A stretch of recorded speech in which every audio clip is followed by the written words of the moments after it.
I found that most people fail in life not because they aim too high and miss. Most people fail in life because they did just like I did for so many years. They aimed too low and hit. They didn't believe in themselves.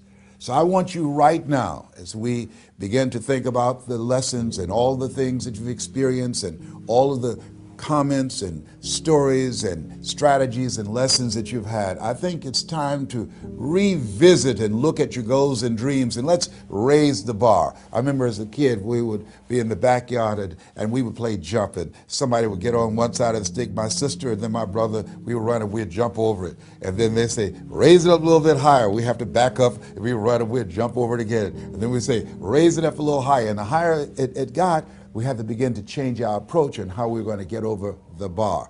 And that's the same thing in life. And so right now, I want you to think about your goals and dreams as you begin to raise them a little higher. And I want you to say with me, it's possible. It's possible.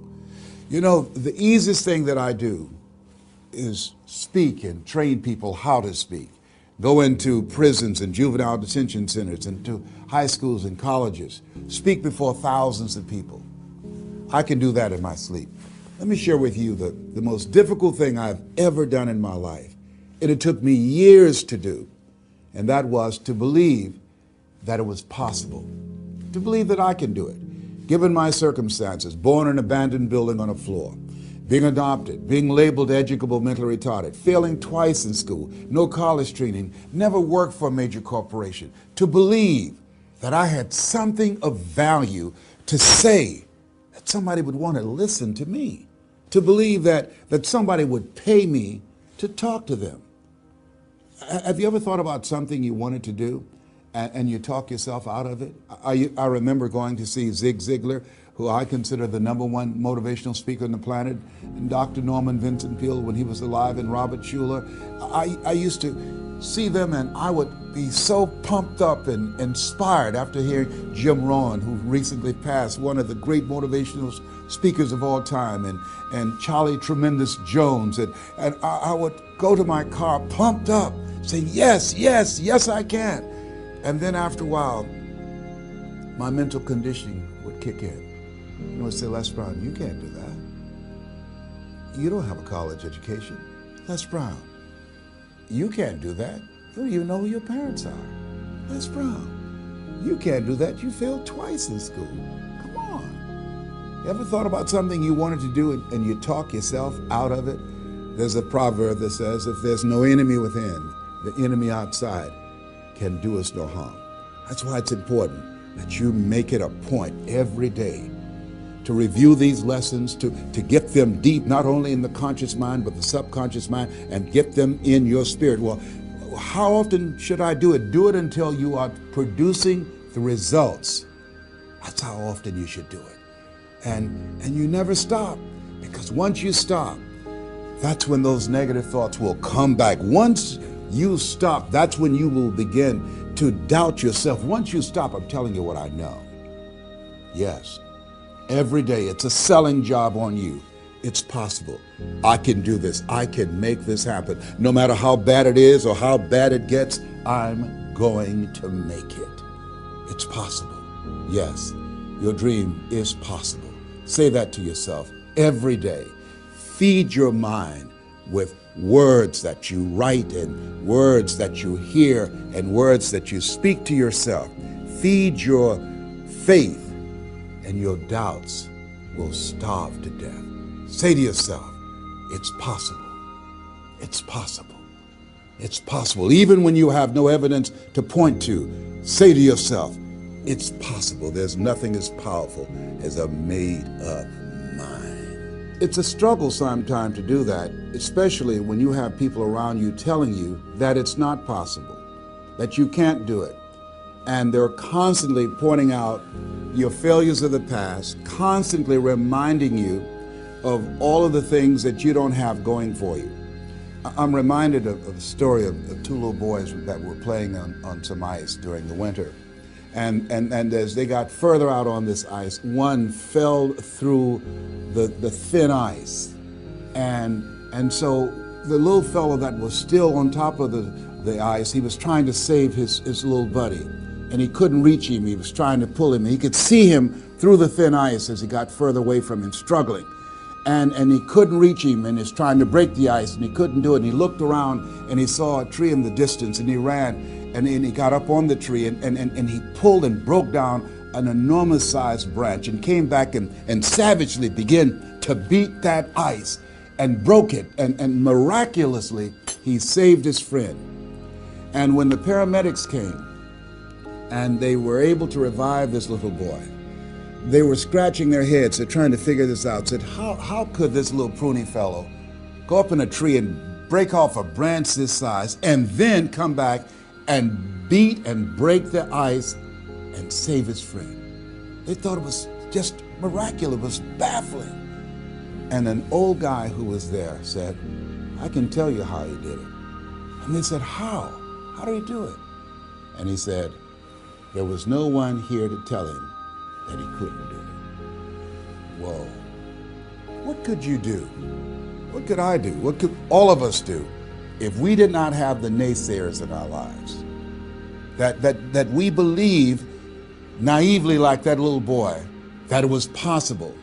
What would you do if failure was not on the table? Do you realize that 87% of people allow the fear of failure to outweigh their desire to succeed, because they've been convinced by the evidence, by being practical, by being logical, by being realistic. I did that. Leslie, yes? You're going to speak for corporations? Yes. Leslie, do they have a college education? Yes. Do you? Wesley, you know that I don't have a college education. Leslie, are these people experienced? Yes. Are there people with PhDs and MBAs that they could choose rather than choose you? Yes.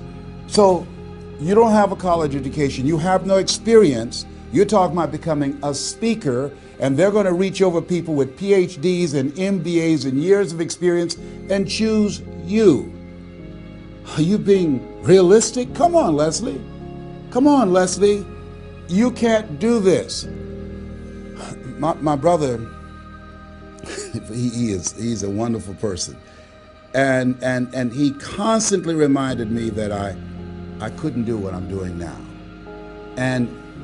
But that really wasn't the bad part. The real bad part was I convinced myself that I couldn't do it. Not only because of those things that he pointed out, being practical and realistic, but also that within myself, I didn't believe what Mike Williams, my mentor, said was possible for me. Have you ever had somebody who believed and saw something for you that you didn't see for yourself? And here's how I escaped that. I discovered that sometimes you have to believe in somebody's belief in you until your belief kicks in. So here's what I am believing for you.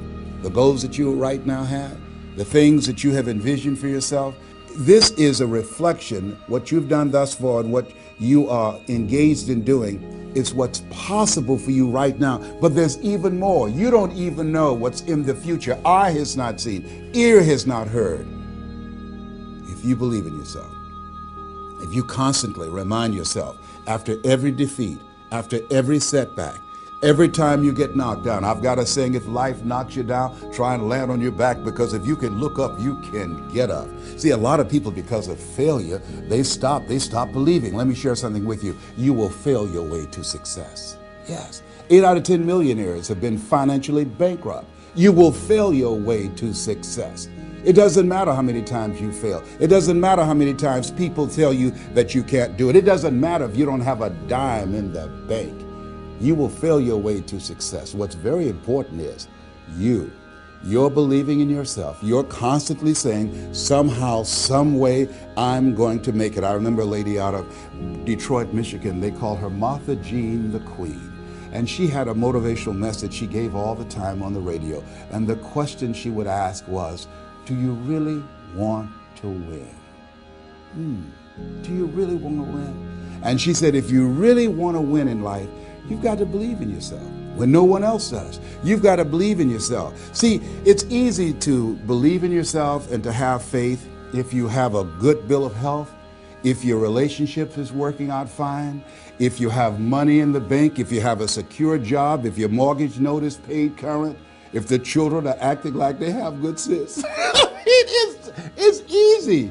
If you go to a doctor, they say, oh, you're doing real good, I'll see you next year. It's easy to have faith then. Let me tell you when it's really tough to have faith. When you lose your job, when you lose your retirement, when you go to the doctor and they look at you and say, you have cancer. Cancer is the most feared word in 7 different languages. That's when it's tough to have faith then. And that's when you need to call on your faith then. They said faith is the oil that takes the friction out of living. That's when you need to believe in yourself then and judge not according to appearances and say to yourself, it's possible. It's possible. I can make it. It's possible. I'm going to get through this. It's possible. I'm not going to allow this to get the best of me. Yeah. I don't know what you're up against. I don't know what you're facing, but here's what I do know. You've got something special. You've got greatness in you. And I know